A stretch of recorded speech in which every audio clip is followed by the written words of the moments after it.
So mga tol, kakatapos lang po ang press conference sa ating pambatong WBA at IBF Super Bantamweight World Champion Marlon Tapales kontra ng pambato ng Japan ng The Monster na Oya Inoue. At nakita po natin dyan mga tol na talagang kondisyon po ang ating pambato na si Tapales. At napapansin po natin dyan mga tol na parang natatakot si na Oya Inoue sa ating pambato. At nakita natin dyan nung nag-check hand sila ay tumalikod kaagad itong si na Oya Inoue. At gusto pa sana ni Marlon Tapales na magharap pa sana sila. At nakita po natin sa mukha ni Marlon Tapales ay parang kakainin ng buhay itong si na Oya Inoue. Bukod dyan ay bantay sarado itong si na Oya Inoue sa kanyang promoter na si Bob Arum. Dahil po ay may kumakalat po na balita mga tol na naghahabol pa daw si na Oya Inoue sa timbang. Samantala ang ating pambato na si Marlon Tapales ay 100% po ang kondisyon.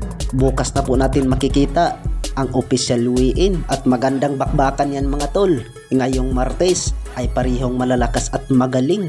Sa kabilang banda naman mga tol ay matapos po dinurog sa pambato ng Golden Boy Promotion ng knockout artist na si Ryan Garcia. Itong si Oscar Duarte, 2 linggo na po ang nagdaan. Bukod dyan ay banat ni Ryan Garcia ay gustong labanan niya ang undisputed super lightweight world champion Devin Haney. Ay humarang din ang kanyang promoter na si Golden Boy Promotion na wag munang labanan itong si Devin Haney. Ay kailangan daw unahin ni Ryan Garcia ang may hawak ng WBA lightweight world champion Rolly Romero bago daw si Devin Haney. Samantala baka biglang itapat lang itong si Ryan Garcia kay Devin Haney bago si Rolly Romero. At hintayin lang natin mga tol kung ano ba ang magaganap sa laban. Pag matuloy po ang Ryan Garcia at Devin Haney, malaking laban yan. Sa kabilang banda naman mga tol, ang ating pambato ng angas ng Pinas Janril Casimero ay may upload po sa kanyang YouTube channel Cuadro Alas It's My Boy.